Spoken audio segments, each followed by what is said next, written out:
Welcome back to Scorecard here on Channel 1 TV with me, Benjamin Iketia. My good friends are here, Dennis Nyako and Eko Amwesi. Gentlemen, welcome to the show.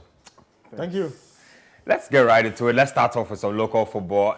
I know it's all been about pitches and quality of pitches, and it came to impact continental action this weekend. Let's start off with that game between Samartex and Raja Athletic, because the head coach of Raja Athletic has stolen the headlines after the game. He says that the pitch they had to use today is not a pitch that professional footballers should be plying their trade on. I'll come to that in a bit, but let's get the highlights of that particular game. The game ended 2-2. We'll get into the highlights. We'll dissect the pitch and how it also affected the play and the result.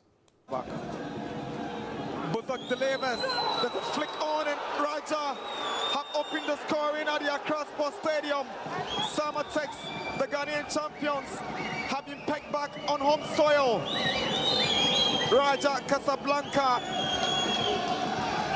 have silenced Tete. Ebenezer Aqua for the Ghanaian champions swings in the ball. That's a bicycle kick. And it's a beautiful goal. Samartex have equalized in fantastic fashion. What a goal. Francis Jetia with a spectacular ball. Goalkeeper Citi making a mess of it. And Samartex in a calamitous fashion on the part of the Moroccans. I'm struggling to find words to describe that, but that is epic. That is breathtaking. And that is disastrous on the part of the goalkeeper. But it's the centre-back Aqua combining with a centre-forward Jetua to produce that moment of match. Something that Afo did incredibly well in their last game. Here's Afo with a drive from a distance, and Samartex had the second goal. Epson puts Velamari. They're trying to double up into the area of Samartex. A chance for Raja. Can they get the equalizer? And what a beautiful finish. Raja are back in business. Mohamed Bulak Soot brings Raja back on level pegging. It's Samartex 2. So cool as ice, or you can say with ice in his veins. That goal was sweet, you know, like sweet. Let me just put it like that. Dennis, let me start off with you. 2-2, Nsoatreman not doing badly. I didn't think they could go toe-to-toe with Raja, but they'll have to tell their goalkeeper a lot of things after that game. Samartex, yeah. You know, let's face it. We did this game, I think, 2 weeks ago. We said that it was always going to be a huge task for them to go past Raja. And for me, it was always about how they were going to handle the first 30 minutes. The sad part was that they conceded early, and that is what you don't do when you are playing such sides. Yep. Raja is a very experienced team, has been in this tournament, you know, won several competitions in Africa, and it was always going to be difficult to play against them. So I felt that at least for the first 30 minutes, they were going to be very much compact. But if you watch the first goal they conceded, you know, he was practically left alone to head that ball into the net. And I think that it then creates a situation where you are forced to go and score because you are playing at home. Yep. And I think it affected the psyche of the players, and they have to move forward, which was positive because at the end of the day, they managed to equalize and even went ahead. You know, yes, you could say it was pathetic goalkeeping on the part of Raja, which was surprising, the kind of club they are, and for them to play this kind of match and for the goalkeeper to commit such mistakes. But it went in favor of Samartex. I think that as much as the goalkeeper was bad, they deserved the goal equalizer. They played very well. They decided to, you know, calm themselves and pass the ball around. And I like the way they played in the first half, though.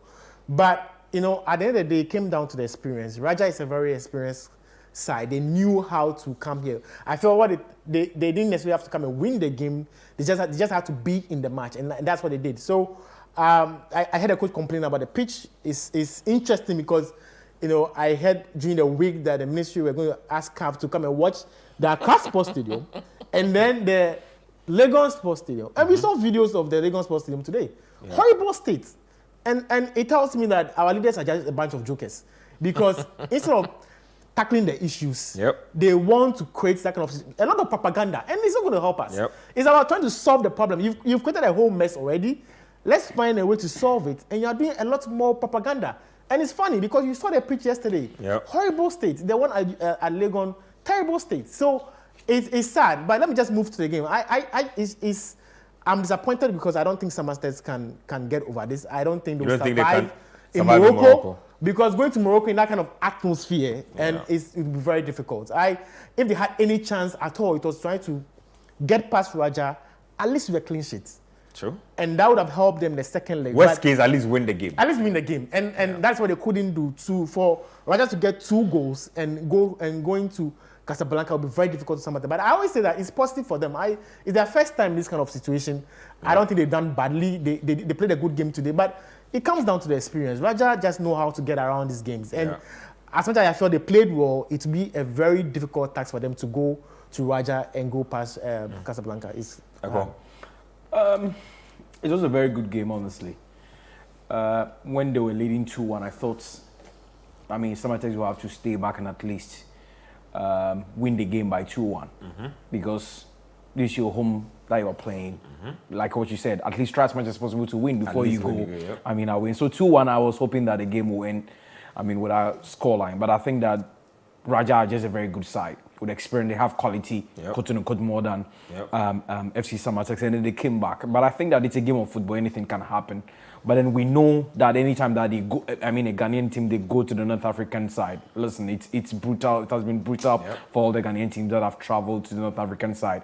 I think the last team to go there was Folk when they considered about 6 goals there, and which left, Samuel Boadu crying, So for me, I think that 2-2 is a very good score. It's not a good scoreline for Samartex, but I think that, for Nuruddin Amadou and then the guys there, I think that I am always banging my hopes on Ed Monaka because I think that he's seen it before, and I think that he's one of the renowned football administrators in this country. So going to that reverse league, I just want to hear what he's going to, his message to these players going there. But I think that it's going to be, an exciting game to watch. But I think that at the end of the day, it's going to be on the end of the road for Samartex because playing this North African side at their home ground is always has been a very, very difficult game for our Ghanaian clubs. Well, like I said, the last time a Ghanaian team went to North Africa, it was a drink up, really. It was Accra Hearts of Oak, and they were picking up the ball from their net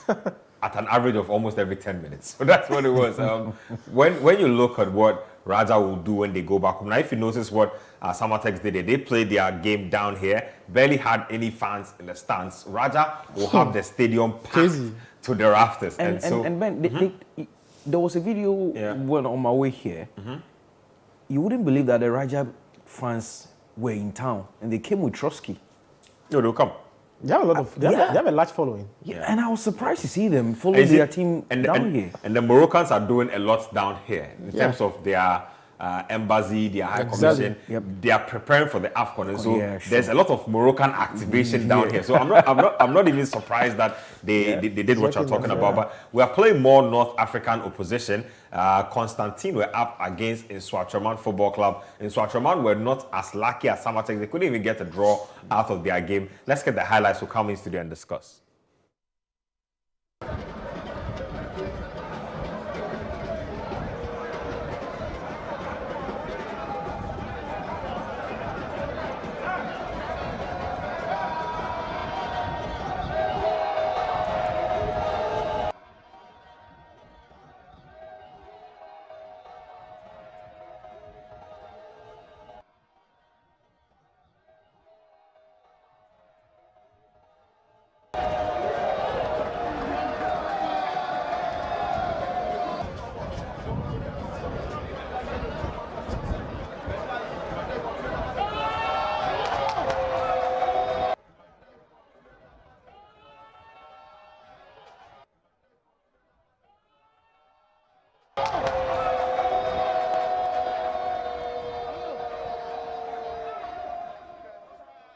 So Nsoatreman Football Club succumbing to defeat at home. Going by the analogy of that first game, it's over for Nsoatreman. It's over, honestly, because losing 2-0 at home.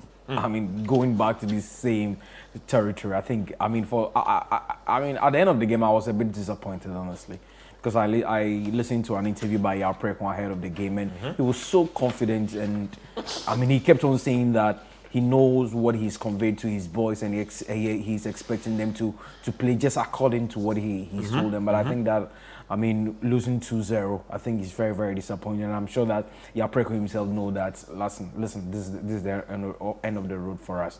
I don't know how they are going to come back in this game because it's very difficult, and especially going away where they will have their fans coming into the stadium to feel there for them. And I mean, this is the first time that Nsoatreman are playing in Africa, and this is the first time that they'll be going to play an away game in the North African territory. So for me, I think that it's over. It's over for Nsoatreman. It's very sad though, but I think that is a bitter truth. Then it's just quick thoughts on them before we move it on.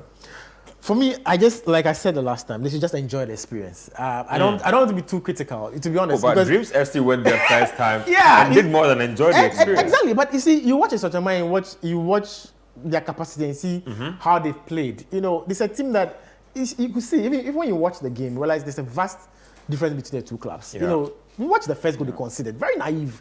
You can't be playing this kind of at this level and concede such a goal at home when you know that you needed to get an advantage before you travel out. So it was pretty naive on their part. But I'm saying that I am not surprised because I didn't expect them to go past them.